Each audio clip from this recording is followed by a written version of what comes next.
behind it. There's some of those great views from Starlink, giving us views of Starship's onboard videos. And so we're hoping that the Starlink on board will let us, just like we're seeing these videos now, see through that plasma field by maintaining a continuous communication lock with the satellites on orbit through the wake that Starship leaves behind. Now, this is only the second time that we're testing Starlink during reentry. So even though we do have these great visuals now, don't be surprised if we manage to get some signal hiccups through. We're still learning about what that wake will actually look like in practice and whether we're able to get that live, continuous, high-speed data during reentry. Yeah, that's right. And one of the really primary reasons we want to use Starlink is to just gather as much data as possible. It's been said the data is the payload on one of these flights, where we're putting this flight hardware in a real flight environment, trying to learn about it as much as possible. Re-entry is going to be a really critical phase of flight. We really want to know how the ship's going to perform, especially that heat shield, as we're going through the hypersonic reentry. So if something were to go wrong during this reentry, we want as many paths as possible to collect that information, that data, just to, again, just continually feed back into the Starship program to make each flight more reliable, more successful. Acquisition signal, Mauritius.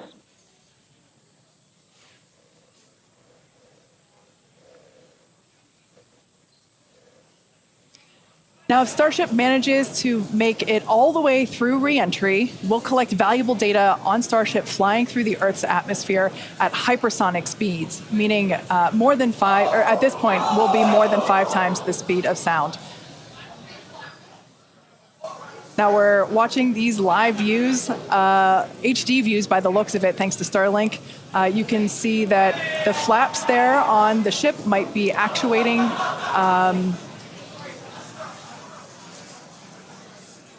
Certainly some incredible visions of planet Earth behind Starship.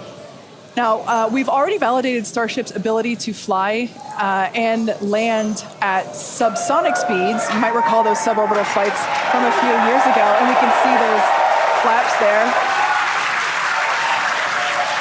So getting data on aspects like heating and control while traveling way faster than we did before is going to be critical to eventually bringing Starships back from space for rapid reuse. So I mentioned those flaps. That's one of the things that enables Starship to help control itself and survive the heat of reentry, which, like we said before, we're expecting that reentry to occur around T plus 49 minutes.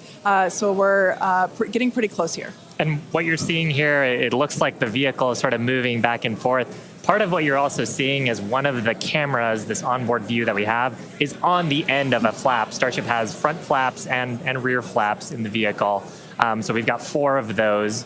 And oh man, we can see the heating on those flaps as we're starting to re-enter the Earth's atmosphere. This is where the Earth's atmosphere is doing the work to slow us down. Now, like we said, this plasma field is, wow, what a view. We hope to maintain these views throughout. Starship is so big that we're hoping that the plasma field doesn't entirely blanket the entire vehicle. Right now, it is not. The Starlinks are brought to you by Starlink. Yeah, the Starlinks are still communicating and still capturing the data and the video that we see here. I mean, Shiva, this is just absolutely incredible views. We've never seen anything like this before. This is the biggest flying object ever in space. Absolutely, Kate. And it's important to note, with the ascent burn that we did was to get us to orbital velocities, even though we were on a nearly orbital trajectory. So the heating and the loads that Starship is going through right now are what it would be getting if it were recovering from an orbital mission. And just the fact that we have views through entry, this is incredible. Yeah. Again, this is the furthest and fastest that Starship has ever flown. And you can definitely tell by the crowd here in Hawthorne. The heat shield tiles doing their work. We talked about it earlier. Up to 2,600 degrees Fahrenheit that those heat shield tiles are dissipating as we are re-entering. Yeah, now this was one of the critical or rather the key mission objectives that we were hoping to hit today. We have never, like I said before, this is the fastest and furthest that Starship has ever flown.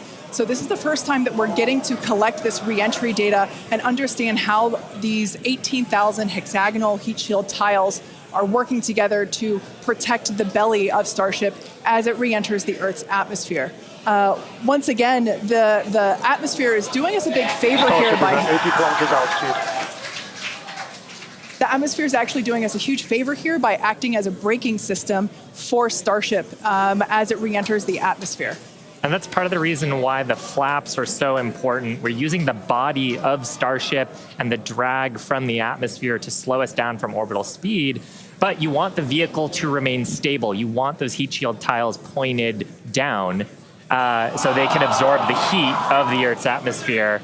And so that's the purpose that they are serving during the hypersonic phase and then again during the subsonic phase. Absolutely. So like we said, these views are being provided by a couple Starlink terminals that are positioned on Starship itself. As that plasma builds, we're hoping that we can bring these views back to you, but you can see the telemetry there on the right-hand side of your screen.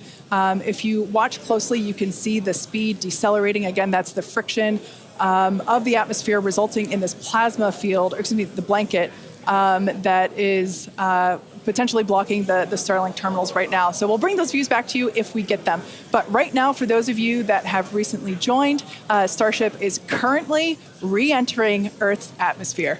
This is super exciting because it's the furthest and fastest that Starship has ever flown. It's just absolutely incredible. Major test milestone, something we wanted to accomplish on Flight 2, getting to it today. So just awesome. Now, we actually have some heat shields here. So these are what's doing all the work on Starship right now. There are 18,000 hexagonal heat shields like these. So this one that I have is flat, like this is what would be positioned on the flaps of Starship, whereas Shiva has something a little different. Yeah, the one I have would be on the curved surfaces of Starship. I'll just put it in frame here. So we've got these attached at various points around the vehicle. Like you said, Kate, 18,000 of these tiles around, and they're doing the work to make sure that the structure of the vehicle doesn't carry all that thermal load so we can recover the vehicles eventually and get to rapid reuse on them. They're really lightweight. They sound a little different than I would have expected them to, but they are ceramic. And these are what's helping Starship survive through this period of entry. We're not sure how far we're going to make it. Again, this is the furthest that we've gotten in our test flight, but the further we fly, the more data that we can get, and that's ultimately the measure of success here, which, I mean, I think today has been a huge success given where we've gone and how much further we've gotten with both the booster and Starship.